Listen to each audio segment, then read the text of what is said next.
ಪ್ರಿಯ ವೀಕ್ಷಕರೇ ನಮಸ್ಕಾರ.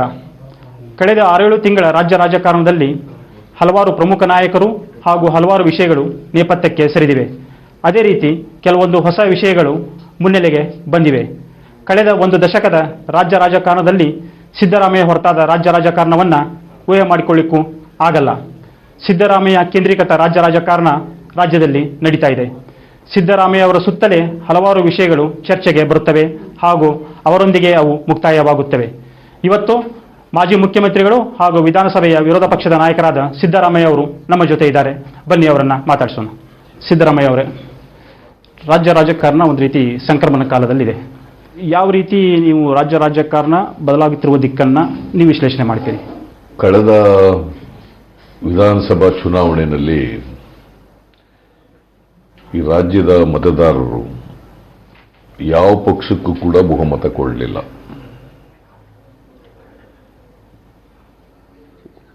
Fractured verdict ಅನ್ನು ಕೊಟ್ಟರು ಜನ. ಬಿಜೆಪಿಗೂ ಆಶೀರ್ವಾದ ಮಾಡಲಿಲ್ಲ, ಕಾಂಗ್ರೆಸ್ ಪಕ್ಷಕ್ಕೂ ಆಶೀರ್ವಾದ ಮಾಡಲಿಲ್ಲ, ಜೆಡಿಎಸ್ಗೂ ಕೂಡ ಮಾಡಲಿಲ್ಲ. ಆದರೆ ಸಿಂಗಲ್ ಲಾರ್ಜೆಸ್ಟ್ ಪಾರ್ಟಿಯಾಗಿ ಬಿಜೆಪಿ ಹೊರಹೊಮ್ಮಿತ್ತು. 104 ಸ್ಥಾನಗಳನ್ನು ಗೆದ್ದಿದ್ದರು. ನಾವು 80 ಸ್ಥಾನಗಳನ್ನು ಗೆದ್ದಿದ್ದರು. ಜೆಡಿಎಸ್ 32 ಸ್ಥಾನಗಳನ್ನು ಗೆದ್ದಿತ್ತು.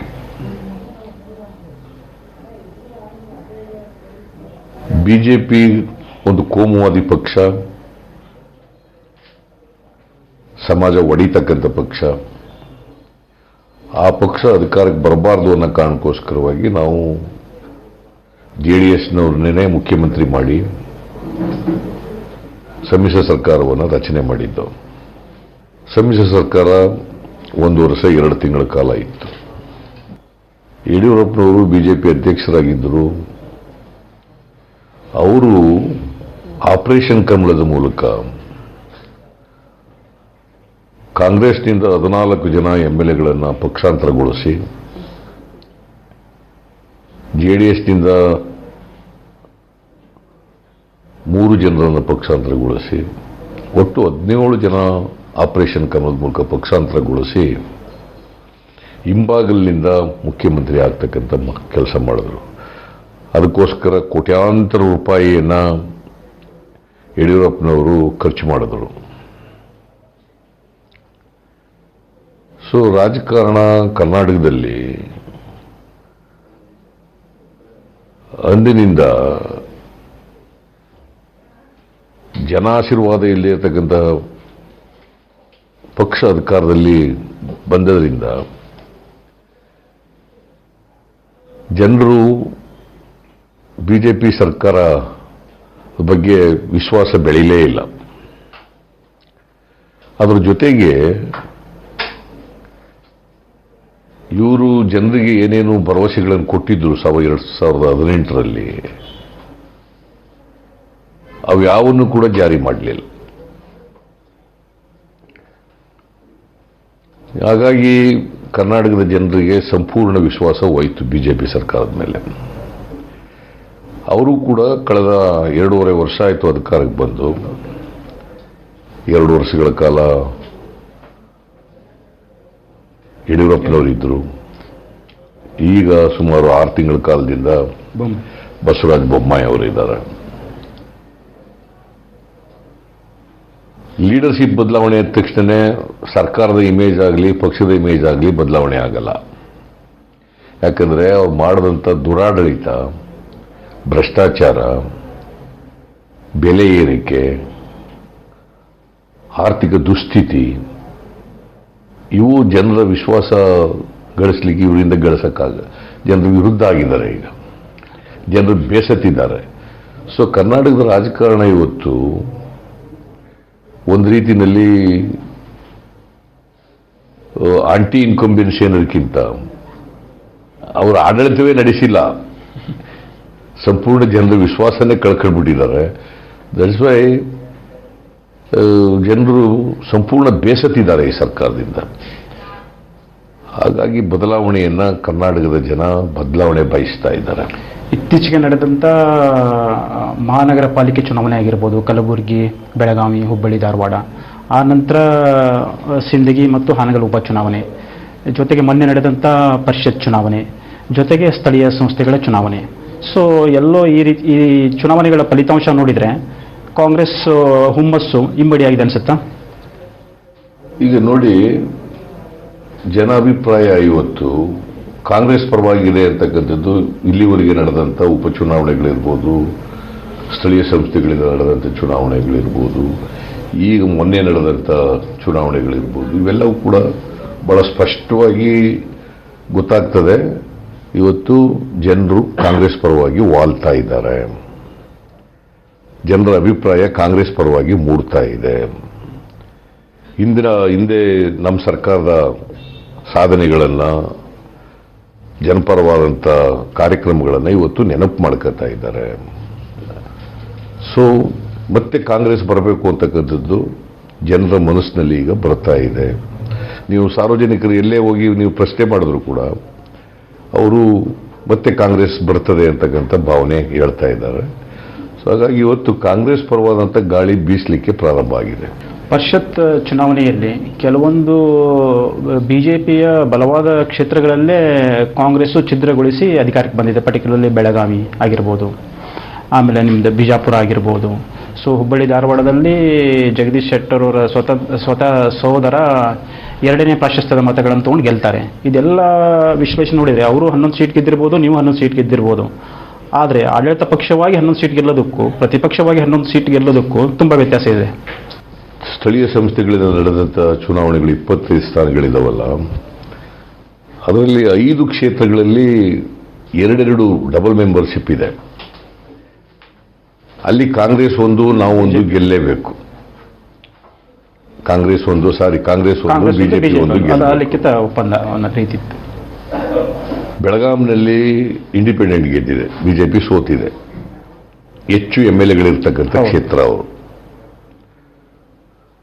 ನಾವು 5 ಕ್ಷೇತ್ರಗಳಲ್ಲಿ ಮಾತ್ರ MLAಗಳಿದ್ದೀವಿ. ಅವರು ಉಳಿದ ಕ್ಷೇತ್ರಗಳಲ್ಲೆಲ್ಲ ಬಿಜೆಪಿ ಅವರೇ ಇದ್ದಾರೆ. 13 ಕ್ಷೇತ್ರದಲ್ಲಿದ್ದಾರೆ. ಈವನ್ ಮೈಸೂರಿನಲ್ಲೂ ಕೂಡ ನಾವು ನಂಬರ್ 1 ಇದ್ರೂ ಕೂಡ ನಂಬರ್ 2 ಬಿಜೆಪಿ ಇದೆ. ಅಲ್ಲೂ ಸೋತಿದ್ದಾರೆ, JDS ಗೆದ್ದಿದೆ. ಅದರರ್ಥ ಚುನಾಯಿತ ಪ್ರತಿನಿಧಿಗಳು ಕೂಡ ದೂರ ಆಗ್ತಾ ಇದ್ದಾರೆ ಅವರಿಂದ. ಯಾಕಂದ್ರೆ ಚುನಾಯಿತ ಪ್ರತಿನಿಧಿಗಳು ಮಾತ್ರ ವೋಟ್ ಹಾಕೋದು ಇದು. ಅವರು ಕೂಡ ದೂರ ಆಗ್ತಾ ಇದ್ದಾರೆ. ಬೆಳಗಾಂ ಅಂತ ಜಿಲ್ಲೆನಲ್ಲಿ ಬಿಜೆಪಿ ಸೋಲ್ತದೆ ಅಂತಂದ್ರೆ ಅವರ ಅವನತಿ ಪ್ರಾರಂಭ ಆಗಿದೆ ಅಂತ ಅದರ ಅರ್ಥ. ಇವಾಗಲೂ ಕೂಡ ಇವತ್ತು ಬಂದಿರೋ ಫಲಿತಾಂಶದಲ್ಲಿ ಕೂಡ ಸ್ವತಃ ಬಸವರಾಜ ಬೊಮ್ಮಾಯಿ ಅವರು ಪ್ರತಿನಿಧಿಸುವಂತಹ ಕ್ಷೇತ್ರದಲ್ಲಿ ಬಂಕಾಪುರದಲ್ಲಿ, ಜೊತೆಗೆ ಮಿನಿಸ್ಟರ್ ಶಶಿಕಲಾ 27ನೇ ತಾರೀಕು ನಡೀತಲ್ಲ ಸ್ಥಳೀಯ ಸಂಸ್ಥೆಗಳಿಗೆ ಚುನಾವಣೆ, ಅದರಲ್ಲಿ 1187 ಸ್ಥಾನಗಳಿಗೆ ಚುನಾವಣೆ ನಡೆದಿತ್ತು. ಅದರಲ್ಲಿ 500ಕ್ಕೂ ಹೆಚ್ಚು ಸ್ಥಾನಗಳನ್ನು ನಾವು ಗೆದ್ದಿದ್ದೀವಿ. ಅವರು 430 ಸ್ಥಾನಗಳನ್ನು ಗೆದ್ದಿದ್ದಾರೆ. ಸಾಮಾನ್ಯವಾಗಿ ಯಾವ ಪಕ್ಷ ಅಧಿಕಾರದಲ್ಲಿ ಇರ್ತದೆ ಅವರಿಗೆ ಹೆಚ್ಚು ಹಣಕಾಸಿನ ಸವಲತ್ತುಗಳು, ಬೇರೆ ಸವಲತ್ತುಗಳೆಲ್ಲ ಇರ್ತವೆ. ಆಡಳಿತ ಯಂತ್ರ ದುರುಪಯೋಗ ಮಾಡ್ಕೊತಾರೆ. ಹಾಗಾಗಿ ಹೆಚ್ಚಾಗಿ ಅವ್ರ ಪರವಾಗಿರ್ತದೆ ಅಂತಕ್ಕಂಥದ್ದು ಸ್ವಾಭಾವಿಕವಾಗಿರ್ತಕ್ಕಂಥ ನಂಬಿಕೆ. ಬಟ್ ಅದನ್ನು ಮೀರಿ ಇವತ್ತು ಕಾಂಗ್ರೆಸ್ ಪಕ್ಷ ಹೆಚ್ಚು ಸ್ಥಾನಗಳನ್ನು ಗೆದ್ದಿದೆ. ಅದರರ್ಥ ನಾವು ಇವತ್ತು ಜನರ ವಿಶ್ವಾಸವನ್ನು ಹೆಚ್ಚು ಗಳಿಸಲಿಕ್ಕೆ ಒಂದು ಚುನಾವಣೆಯಿಂದ ಇನ್ನೊಂದು ಚುನಾವಣೆಗೆ ಸಾಧ್ಯ ಆಗ್ತಾ ಇದೆ. ಜನ ಬದಲಾವಣೆಯನ್ನು ಬಯಸ್ತಾ ಇದ್ದಾರೆ ಅಂತಕ್ಕಂಥದ್ದು ಬಹಳ ಸ್ಪಷ್ಟವಾಗಿ ಗೊತ್ತಾಗ್ತದೆ. ಈಗ ಬೊಮ್ಮಾಯಿ ಅವ್ರ ಕ್ಷೇತ್ರ ಬಂಕಾಪುರದಲ್ಲಿ ಚೀಫ್ ಮಿನಿಸ್ಟರು ಅವ್ರ ಕ್ಷೇತ್ರದಲ್ಲಿ ನಾವು ಗೆದ್ದಿದ್ದೀವಿ ಅಂತಂದ್ರೆ ಅದು ಬೊಮ್ಮಾಯಿ ಅವ್ರ ಮೇಲೆ ದೊಡ್ಡ ಪರಿಣಾಮ ಬೀರ್ತದೆ, ಅವ್ರ ಮೇಲೆ ರಿಫ್ಲೆಕ್ಟ್ ಆಗ್ತದೆ ಅಂತಕ್ಕಂಥದ್ದು ಸ್ಪಷ್ಟವಾಗಿ ಗೊತ್ತಾಗುತ್ತೆ. ಜೊತೆಗೆ ಒಂದು ರಾಜಕಾರಣದಲ್ಲಿ ಇತ್ತೀಚಿನ ದಿನಗಳಲ್ಲಿ ತುಂಬಾ ಒಂದು ಮಾತುಗಳು ಕೇಳಿ ಬರ್ತಾ ಇದ್ದಾವೆ. ಏನಂದ್ರೆ ಬಸವರಾಜ ಬೊಮ್ಮಾಯಿ ಅವರನ್ನ ಕೂಡ ಬೇಗ ಬದಲಾವಣೆ ಮಾಡಲಾಗುತ್ತಂತ. ಒಂದು ಕಾಂಗ್ರೆಸ್ ಪಕ್ಷದ ಹಾಗೂ ವಿರೋಧ ಪಕ್ಷದ ನಾಯಕರಾಗಿ ಬಿಜೆಪಿಯ ಆಂತರಿಕ ಈ ಬೆಳವಣಿಗೆಗಳನ್ನ ಯಾವ ರೀತಿ ನೋಡ್ತೀರಿ ನೀವು? ನನಗೆ ಸ್ಪಷ್ಟವಾದ ಮಾಹಿತಿ ಇಲ್ಲ. ಯಾಕಂದ್ರೆ ಹಿಂದೆ ಯಡಿಯೂರಪ್ಪ ಬದಲಾವಣೆ ಆಗ್ತದೆ ಅಂತಕ್ಕಂಥ ನನಗೆ ಮಾಹಿತಿ ಇತ್ತು. ಈಗ ಸ್ಪಷ್ಟವಾದಂಥ ಮಾಹಿತಿ ಇಲ್ಲ. ಬಟ್ ಬದಲಾವಣೆ ಚರ್ಚೆ ನಡೀತಾ ಇದೆ. ಅದನ್ನ ಬಿಜೆಪಿಯವರು ಒಪ್ಕೋತಾರೆ. ಬಿಜೆಪಿ ಮಂತ್ರಿಗಳು ಕೂಡ ನನ್ನ ಜೊತೆ ಖಾಸಗಿಯಾಗಿ ಮಾತಾಡಿದವರು ಅನೇಕ ಜನ ಒಪ್ಕೊಂಡಿದ್ದಾರೆ.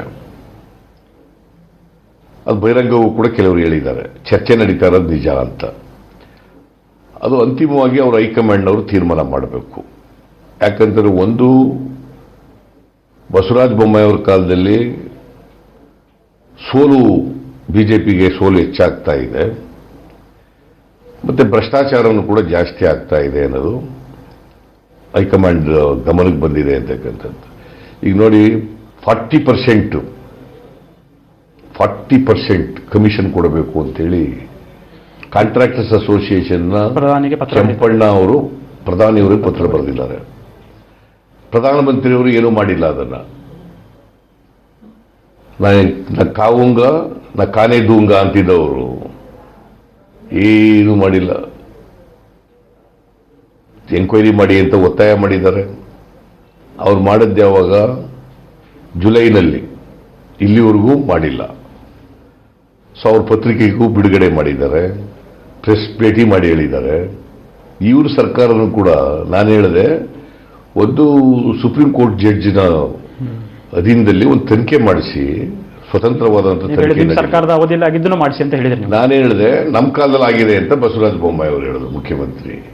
ನಾನು ಹೇಳಿದೆ ಅದನ್ನು ಸೇರ್ಸ್ ಮಾಡ್ರಿ ಅಪ್ಪ, ನಮ್ಮನ್ನು ಬಿಡಿ ಅಂತ ಹೇಳ್ತಾ ಇಲ್ಲ ನಾನು. ನಮ್ಮ ಕಾಲದಲ್ಲಿ ನಡೆದಿದ್ರೆ ಅದನ್ನು ಸೇರ್ಸ್ ಮಾಡಿ. ಯಾಕಂದ್ರೆ ಪ್ರಧಾನಮಂತ್ರಿಗಳು ನರೇಂದ್ರ ಮೋದಿಯವರು 2018ರಲ್ಲಿ ಬೆಂಗಳೂರಿಗೆ ಚುನಾವಣಾ ಪ್ರಚಾರಕ್ಕೆ ಬಂದಿದ್ರು. 10% ಆಗೊಂದು ಮಾತು ಹೇಳಿದ್ರು, ಸಿದ್ದರಾಮಯ್ಯನವ್ರ ಸರ್ಕಾರ 10% ಗೌರ್ಮೆಂಟ್ ಅಂತ. ಅದು ರಾಜಕಾರಣ ಕೇಳೋರೆ ಅಂತ ನಾನು ಅನ್ಕೊಂಡಿದ್ದೆ. ಒಂದು ವೇಳೆ ನಿಮಗೆ ಪ್ರಧಾನಮಂತ್ರಿಯವರು ದಾಖಲಾತಿಗಳಿದ್ರೆ ಅದನ್ನು ಸೇರ್ಸ್ ಮಾಡಿ, ತನಿಖೆ ಮಾಡಿ. ಇದು ಪ್ರಾರಂಭ ಆದದ್ದು ಚಿದಾನಂದ ಮೂರ್ತಿಯವರು 2009 ನವೆಂಬರ್ 5ನೇ ತಾರೀಕು. ಜಯದೇವ್ ಅಂತ ಬಿಜೆಪಿ RSS ಅವರು, ನರಹರಿ ಅಂತ XMLC, ಆಮೇಲೆ ಮೂರ್ತಿ ಅಂತ ಒಬ್ರು, ಆಮೇಲೆ ಮತ್ತೂರು ಕೃಷ್ಣಮೂರ್ತಿ ಅಂತ ಒಬ್ರು, ಆಮೇಲೆ ಡಾಕ್ಟರ್ ಲೀಲಾ ಅಂತ. ಇವರಿಷ್ಟು ಜನ ಒಂದು ಮೆಮೊರಾಂಡಮ್ ಕೊಡ್ತಾರೆ 5/11/2009ರಲ್ಲಿ. ಆಗ ಯಡಿಯೂರಪ್ಪ ಮುಖ್ಯಮಂತ್ರಿ ಯಡಿಯೂರಪ್ಪನವರು ಏನ್ ಮಾಡ್ತಾರೆ, ಅದನ್ನ ಲಾ ಕಮಿಷನ್ಗೆ ರೆಫರ್ ಮಾಡ್ತಾರೆ. ಆಗ ಮಳಿಮಟ್ಟು ಅಧ್ಯಕ್ಷರು ಲಾ ಕಮಿಷನ್ ಶುರುವಾದ ಇಲ್ಲಿಂದ. ಅದರಲ್ಲಿ ಒಂದು ಸಲಹೆ ಕೊಟ್ಟಿರ್ತಾರೆ ಇವರು ಮೆಮೊರಾಂಡಮ್ನಲ್ಲಿ. ಏನಂತ ಮಧ್ಯಪ್ರದೇಶ ಅನ್ನೋದನ್ನ ಸ್ಟೇಟ್ ಅವ್ರು ಮಾಡಿದ್ದಾರೆ ಕಾನೂನನ್ನ, ಮತಾಂತರ ನಿಷೇಧ ಕಾನೂನನ್ನ. ಅಲ್ಲಿ ಮಧ್ಯಪ್ರದೇಶ ತೆಗೆದಾಕ್ಬಿಟ್ಟು ಕರ್ನಾಟಕ ಬರೆದ್ಬಿಟ್ರೆ ಆಗೋಯ್ತು, ಸರಿಯಾಗಿದೆ ಆ ಕಾನೂನು ಅಂತ ಕೊಟ್ಟಿರ್ತಾರೆ. ಅದೇ ಕಾನೂನನ್ನ ಮಳಿಮಟ್ಟವರು ಮಾಡಿ ಕಳಿಸ್ಕೊಟ್ಟಿರ್ತಾರೆ. ಅದು ನನ್ನ ಹತ್ರ ಬಂದಿರ್ತದೆ, ಲಾ ಡಿಪಾರ್ಟ್ಮೆಂಟ್ನಿಂದ ನನಗೆ ಬಂದಿರ್ತದೆ. ನಾನು ಸಚಿವ ಸಂಪುಟದ ಮುಂದೆ ಮಂಡಿಸಿ ಅಂತ ಹೇಳಿದ್ದೀನಿ. ಅದಾದ್ಮೇಲೆ social welfare department, administrative department ಅಲ್ಲಿ ಹೋಗಿರ್ತದೆ. ನಾನು ಆಂಜನೇಯರವ್ರಿಗೆ ಹೇಳ್ಬಿಟ್ಟು ಅದನ್ನ ತರದು ಬೇಡ, ಅಗತ್ಯ ಇಲ್ಲ ಅಂತ ಹೇಳಿದ ಮೇಲೆ ಆಂಜನೇಯ ಅದನ್ನು ಕ್ಲೋಸ್ ಮಾಡ್ಬಿಟ್ಟಿದ್ದಾರೆ. ಅಗತ್ಯ ಇಲ್ಲ ಅಂತ ಬರ್ಬಿಟ್ಟು ಫೈಲ್ ಮೇಲೆ ಕ್ಲೋಸ್ ಮಾಡ್ಬಿಟ್ಟಿದ್ದಾರೆ. There ends the matter. ಅದು ನಮ್ಮ ಕಾಲದಲ್ಲಿ ಬಂತು, ನಮ್ಮ ಕಾಲದಲ್ಲಿ ಇನಿಷಿಯೇಟ್ ಆಗಿತ್ತು ಅಂತ ಹೇಳೋದು ಸರಿ ಇಲ್ಲ. ಯಾಕಂದ್ರೆ ಅದು ಕ್ಯಾಬಿನೆಟ್ ಮುಂದೆನೂ ಬರಲಿಲ್ಲ, ಚರ್ಚೆನೂ ಆಗಲಿಲ್ಲ, ಮತ್ತೆ ಫೈಲು ಕ್ಲೋಸ್ ಆಗ್ಬಿಟ್ಟದೆ. ನಾನೇ ಕ್ಲೋಸ್ ಮಾಡಿ ಅದಾದ್ಮೇಲೆ 7.5 ವರ್ಷ ಇದ್ದೆ ನಾನು ಮುಖ್ಯಮಂತ್ರಿಯಾಗಿ. ನಾನು ಮನಸ್ಸು ಮಾಡಿದ್ರೆ ಒಂದು ಗಂಟೆಯಲ್ಲಿ ತರಿಸ್ಕೊಂಡು ಮಾಡ್ಬೋದಾಗಿತ್ತಲ್ಲ, ನಾನು ಕ್ಯಾಬಿನೆಟ್ ಮುಂದೆ ತರಿಸ್ಕೊಂಡು ಮಾಡ್ಬೋದಾಗಿತ್ತಲ್ಲ. ರಿಯಲಿ ನಮ್ಮ ಸರ್ಕಾರ ಆಸಕ್ತಿ ಇದ್ದಿದ್ರೆ ಮಾಡ್ಬೋದಾಗಿತ್ತಲ್ಲ. ನಾವು ಇನಿಷಿಯೇಟ್ ಮಾಡಬೇಕು ಅನ್ನೋಗಿದ್ರೆ ನಮಗೆ ಆ ಆಸಕ್ತಿನೂ ಇರಲಿಲ್ಲ. ಮತ್ತೆ ಅದು ಆ ಕಾಯ್ದೆ ಬೇಕಾಗಿಲ್ಲ ಅಂತೇಳಿ, ಅಗತ್ಯ ಇಲ್ಲ ಅಂತೇಳಿ ಅದು ಕ್ಲೋಸ್ ಮಾಡಿಬಿಟ್ಟಿದೆ. ಯಾರು ಸ್ವಇಚ್ಛೆಯಿಂದ ಯಾರು ಬೇಕಾದ್ರೂ ಯಾವ ಧರ್ಮ ಬೇಕಾದ್ರೂ ಸ್ವೀಕಾರ ಮಾಡಬಹುದು, ಸಂವಿಧಾನದಲ್ಲಿ ಅದಕ್ಕೆ ಅವಕಾಶ ಇದೆ. ಸೊ ಅದಕ್ಕೆ ಕಾಂಗ್ರೆಸ್ ಅವರು ಯಾಕೆ ಇದನ್ನ ಅಪೋಸ್ ಮಾಡ್ತಾರೆ? ಅವ್ರದ್ದು ಅಲ್ಪಸಂಖ್ಯಾತ ತುಷ್ಟೀಕರಣ ರಾಜಕಾರಣ. 2-3 ಕಾರಣಗಳಿಗೆ ನಾವು ವಿರೋಧ ಮಾಡ್ತಾ ಇದ್ದೇವೆ. ಒಂದು, ಸಂವಿಧಾನದಲ್ಲೇ ಇದೆ ಬಲವಂತದ ಮತಾಂತರನ ಮಾಡಬಾರದು ಅಂತ. ಆಮೇಲೆ ಇಂಡಿಯನ್ ಪೀನಲ್ ಕೋಡ್ನಲ್ಲಿ ಸೆಕ್ಷನ್ 295 ಅದು ಹೇಳ್ತದೆ ಅದಕ್ಕೆ ಶಿಕ್ಷೆ ವಿಧಿಸಬೇಕು ಅಂತ.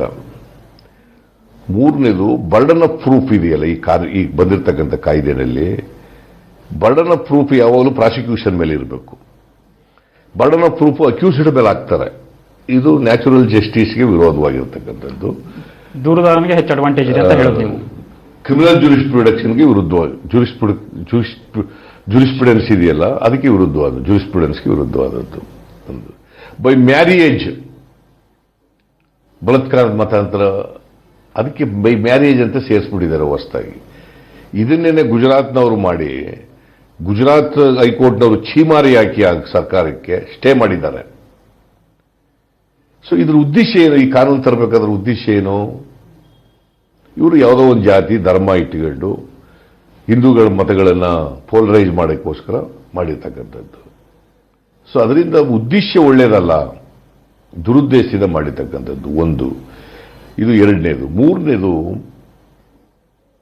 ಪರಿಶಿಷ್ಟ ಜಾತಿ ಪರಿಶಿಷ್ಟ ವರ್ಗದವರಿಗೆ, ಮಹಿಳೆಯರಿಗೆ, ಅಪ್ರಾಪ್ತ ವಯಸ್ಕರಿಗೆ ಮತ್ತೆ ಬುದ್ಧಿಮಾಂದ್ಯರಿಗೆ 3 ವರ್ಷದಿಂದ 5 ವರ್ಷ 10 ವರ್ಷ ಶಿಕ್ಷೆ ಕೊಡ್ತೀವಿ ಅಂತ ಹೇಳೋದು. ಸಂವಿಧಾನದಲ್ಲಿ ಹೇಳಿದೆ all are equal before the law, equal protection of the law. ಅದು ಆರ್ಟಿಕಲ್ 14ನಲ್ಲಿ ಬಹಳ ಸ್ಪಷ್ಟವಾಗಿ ಹೇಳಿದ್ದಾರೆ. ಅದಕ್ಕೆ ವಿರುದ್ಧ ಅಲ್ವಾ ಇಂಥ ಕಾನೂನೆಲ್ಲ ತಗೊಬಂದು ಜನಗಳ ಭಾವನೆ? ಇವತ್ತು ಜನಗಳ ಬೆಲೆ ಏರಿಕೆ ಇದೆ, ನಿರುದ್ಯೋಗ ಇದೆ, ಆರ್ಥಿಕ ಪರಿಸ್ಥಿತಿ ಹದಗೆಟ್ಟೋಗಿದೆ, ಅಭಿವೃದ್ಧಿ ನಿಂತೋಗಿದೆ. ಇದಕ್ಕೆ ಜನಗಳ ಭಾವನೆಗಳನ್ನ ಬೇರೆ ಕಡೆ ತಿರುಗಿಸ್ಲಿಕ್ಕೋಸ್ಕರವಾಗಿ ಈ ತರದ ಕಾಯ್ದೆ ತಂದಿದೆ. ನಡೆದಂತ ಬಿಜೆಪಿ ರಾಜ್ಯ ಕಾರ್ಯಕಾರಿಣಿಯಲ್ಲೂ ಕೂಡ ಸಮಾರೋಪ ಭಾಷಣದಲ್ಲಿ ಮುಖ್ಯಮಂತ್ರಿ ಬಸವರಾಜ ಬೊಮ್ಮಾಯಿ ಅವರು ಹೇಳಿದ್ದಾರೆ, ನಾವು ಅಯೋಧ್ಯೆ ಮಾದರಿಯಲ್ಲಿ ಕೊಪ್ಪಳದ ಆಂಜನಾದ್ರಿ ಬೆಟ್ಟವನ್ನು ನಾವು ಅಭಿವೃದ್ಧಿ ಮಾಡ್ತೀವಿ. ಜೊತೆಗೆ ನಮ್ಮ ಮುಜರಾಯಿ ಇಲಾಖೆಯಲ್ಲಿರುವಂಥ ನಮ್ಮ ದೇವಸ್ಥಾನಗಳು, ಹಿಂದೂ ದೇವಸ್ಥಾನಗಳಿಗೆ ಹೆಚ್ಚು ಸ್ವಾಯತ್ತತೆ ಕೊಡಬೇಕಾಗಿದೆ. ಅದರಿಂದ ಬರುವಂಥ ಎಲ್ಲ ಆದಾಯವನ್ನು ನಾವು ಇತರೆ ಕಾರ್ಯಗಳಿಗೂ ಕೂಡ ಬಳಕೆ ಮಾಡ್ತಾ ಇದ್ದೀವಿ. ಹಾಗಾಗಬಾರ್ದು, ಅದು ಆ ದೇವಸ್ಥಾನಗಳ ಅಭಿವೃದ್ಧಿಗೆ ಬಳಕೆ ಆಗಬೇಕು. ಆ ರೀತಿಯ ಒಂದು ಕಾನೂನು, ಒಂದು ಬದಲಾವಣೆ ತರ್ತೀವಿ ಅಂತ ಹೇಳ್ತಾ ಇದ್ದಾರೆ. ಈಗಲೂ ಕೂಡ ಹಿಂದೂ ದೇವಾಲಯಗಳದ್ದು ಹಣ ಬರ್ತಕ್ಕಂಥ ಹಣ ಹಿಂದೂ ದೇವಾಲಯಗಳಿಗೆ ಖರ್ಚಾಗೋದು ಮುಜರಾಯಿ ಇಲಾಖೆಯಲ್ಲಿ. ಅದಕ್ಕೆ ಒಂದು ಸಪರೇಟ್ ಅಕೌಂಟ್ ಮಾಡಿದ್ದಾರೆ. ಈಗ ಹಿಂದೂ ದೇವಾಲಯಗಳ ಹಣನ ಚರ್ಚ್ಗಳ ಅಭಿವೃದ್ಧಿಗೆ ಅಥವಾ ಮಸೀದಿಗಳ ಅಭಿವೃದ್ಧಿಗೆ ಅಥವಾ ಸಿಖ್ರ ದೇವಾಲಯಗಳಿಗೆ ಖರ್ಚು ಮಾಡ್ತಕ್ಕಂಥದ್ದನ್ನು ಮಾಡ್ತಾ ಇಲ್ಲ. ಅದು ಸಪರೇಟ್ ಆಗೇ ಇದೆ.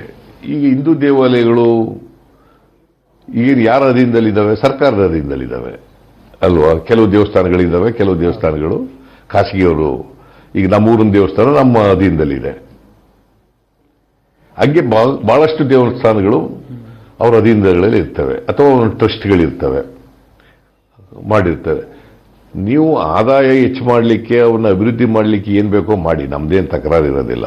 ಆದರೆ ಭಾವನಾತ್ಮಕ ವಿಚಾರ ಇಟ್ಟುಕೊಂಡು ಜನರ ಮನಸ್ಸನ್ನ ನೀವು ಬದಲಾವಣೆ ಮಾಡ್ತಕ್ಕಂಥ ಪ್ರಯತ್ನ, ಕುಟಿಲ ಪ್ರಯತ್ನ, ಹುನ್ನಾರ ಇದೆಯಲ್ಲ, ಇದನ್ನ ನಾವು ವಿರೋಧ ಮಾಡಬೇಕಾಗತ್ತೆ. ಇತ್ತೀಚೆಗೆ ಬಸವರಾಜ ಬೊಮ್ಮಾಯಿ ಅವರು ಹೇಳ್ತಾ ಇದ್ದಾರೆ, ತುಂಬಾ ಪಾರದರ್ಶಕ ಆಡಳಿತವನ್ನ ನಾವು ತರ್ತಾ ಇದ್ದೀವಿ, ಅದಕ್ಕೋಸ್ಕರ ನಾವು ಟೆಂಡರ್ ಪ್ರಕ್ರಿಯೆಯಲ್ಲಿ ಕೂಡ ಒಂದು ಕಮಿಟಿ ಮಾಡಿ ಬದಲಾವಣೆ ತಂದಿದ್ದೀವಿ ಅಂತ. ಆಮೇಲೆ ಇನ್ನೊಂದು ವಿಷಯ, ಇತ್ತೀಚೆಗೆ ನೀವು ಪತ್ರಿಕೆಗಳಲ್ಲಿ ಜಾಹೀರಾತುಗಳನ್ನ ನೋಡಿರ್ಬೋದು. ವಿದ್ಯಾನಿಧಿ, ರೈತರ ಮಕ್ಕಳಿಗೆ ವಿದ್ಯಾನಿಧಿ ಯೋಜನೆ, ಅದನ್ನು ಕೂಡ ಗ್ರಾಮೀಣ ಪ್ರೌಢಶಾಲಾ ಹೆಣ್ಣು ಮಕ್ಕಳಿಗೂ ವಿಸ್ತರಣೆ ಮಾಡ್ತೀವಿ ಅಂತ ಹೇಳ್ತಾ ಇದ್ದಾರೆ. ಆಮೇಲೆ ಬೆಳೆ ಪ್ರವಾಹ ಸಂತ್ರಸ್ತರಿಗೆ, ಸೊ ಅದನ್ನ ನಾವು ಡಬಲ್ ಮಾಡಿದ್ದೀವಿ ಅಂತ ಹೇಳ್ತಾರೆ. ನೀವು ಹೇಳ್ತೀರಿ ಅವ್ರು ಏನು ಮಾಡಿಲ್ಲ ಅಂತ. ಅದು ಬಹಳ ಹಿಂದೆನೇ ಮಾಡಿರ್ತಕ್ಕಂಥದ್ದು. ನಾನು ಹೇಳಿದ್ದೆ 3 ಪಟ್ಟು ಅಥವಾ 4 ಪಟ್ಟು ಕೊಡಬೇಕು. ನೀವು ಕೇಂದ್ರ ಸರ್ಕಾರದ ಇದ್ರ ಪ್ರಕಾರ ಮಾಡಕ್ ಹೋಗ್ಬೇಡಿ. ಅದು ಬಹಳ ಹಿಂದೆನೆ ಮಾಡಿರ್ತಕ್ಕಂಥ. ಯಾಕಂದ್ರೆ ಅವರು ಕೊಟ್ಟಿರ್ತಕ್ಕಂಥದ್ದು 6,500 ರೂಪಾಯಿ ಒಂದು ಹೆಕ್ಟೇರಿಗೆ ಖುಷ್ಕಿ ಜಮೀನುಗಳಿಗೆ, ಮತ್ತೆ 13,500 ತರಿ ಜಮೀನಿಗೆ ಒಂದು ಹೆಕ್ಟೇರಿಗೆ, 18,000 ರೂಪಾಯಿ ತೋಟದ ಬೆಳೆಗಳಿಗೆ. ಇದೆಯಲ್ಲ, ಇದು ಬಹಳ ಹಳೇದಾಗೋಯ್ತು. ಕನಿಷ್ಠ 3 ಪಟ್ಟು 4 ಪಟ್ಟು ಕೊಡಬೇಕು ಅಂತ ನಾನೇ ಮಾತಾಡಿದ್ದೆ ಅಧಿವೇಶನದಲ್ಲಿ. ಈ ಪ್ರವಾಹದ ಪರಿಹಾರ ಕೊಡುವಾಗ ನಾನೇ ಮಾತಾಡಿದ್ದೆ. ಅವರು 2 ಪಟ್ಟು ಮಾಡ್ತೀವಿ ಅಂತ ಹೇಳಿದ್ದಾರೆ. ಹಿಂದೆನೂ ಕೂಡ ಯಡಿಯೂರಪ್ಪನವರು ಮುಖ್ಯಮಂತ್ರಿ ಆಗಿರುವಾಗ ಮನೆ ಬಿದ್ದವರಿಗೆ 5 ಲಕ್ಷ ಕೊಡ್ತೀವಿ ಅಂತ ಹೇಳಿದ್ರು. ಇವತ್ತಿನವರಿಗೆ ಮೊದಲನೇ ಕಂತು ಕೊಟ್ಬಿಟ್ಟು ಬೇರೆ ಕಂತು ಕೊಟ್ಟಿಲ್ಲ ಅವರು. ಅದು ಕೂಡ ಅವ್ರು ಮಾಡಿರೋದು ಈಗ 6,500 ಡಬಲ್ ಮಾಡಿದ್ದೀವಿ 13,500 ರೂಪಾಯಿನಿಂದ ಅದನ್ನ 25,000 ಮಾಡಿದ್ದೀವಿ. ಇವೆಲ್ಲ ನಾನು ಹಿಂದೆನೆ ಮಾಡಿದ್ದೆ. ಇವೆಲ್ಲ 1 ಹೆಕ್ಟೇರ್ ಭತ್ತ ನಷ್ಟ ಆಗಿದ್ರೆ ಅದು 25,000 ರೂಪಾಯಿ ಪರಿಹಾರ ನಾನು ಆಗಲೇ ಕೊಟ್ಟಿದ್ದೆ ರಾಯಚೂರು ಜಿಲ್ಲೆನಲ್ಲಿ. ಇವರು ಈಗ ಹೇಳಿದ್ದಾರೆ.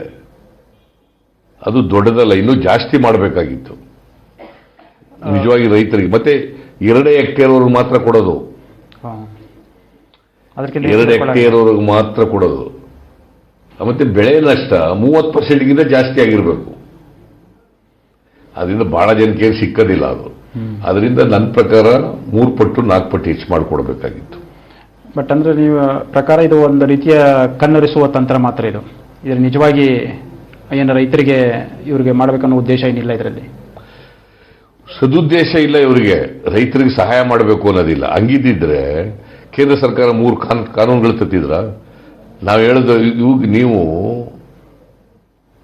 ಲ್ಯಾಂಡ್ ರಿಫಾರ್ಮ್ಸ್ ಆಕ್ಟ್ನ ತಿದ್ದುಪಡಿ ಮಾಡಿಬಿಟ್ರಿ. ತಿದ್ದುಪಡಿ ಮಾಡಿದ್ರೆ ಏನ್ ಮಾಡಿದಿರಿ? ನಾವು ಬಡವರಿಗೆ ರಕ್ಷಣೆ ಕೊಟ್ಟಿದ್ದು, ಇವರು ಶ್ರೀಮಂತರಿಗೆ ರಕ್ಷಣೆ ಕೊಟ್ಟಿದ್ದಾರೆ. ಕಾರ್ಪೊರೇಟ್ ಅವ್ರು ಬಂದು ಉಳುವವನೇ ಭೂಮಿ ಒಡೆಯ ಅಂತ ನಾವು ಮಾಡಿದ್ದು, ಇವನು ಉಳ್ಳವನೇ ಭೂಮಿ ಒಡೆಯ ಅಂತ ಇವರು ಮಾಡಿದ್ದಾರೆ. ಆಮೇಲೆ ಎಲ್ಲಾ ಕೇಸ್ಗಳಿದ್ವಲ್ಲ, 79A BC ಎಲ್ಲ ಕೇಸ್ಗಳಿದ್ವಲ್ಲ, ಅವೆಲ್ಲನೂ ವಾಪಸ್ ತಗೊಂಡ್ಬಿಟ್ಟಿದ್ದಾರೆ. ಅವ್ರಿಗೆಲ್ಲ ಸಹಾಯ ಮಾಡಿದ್ದಾರೆ.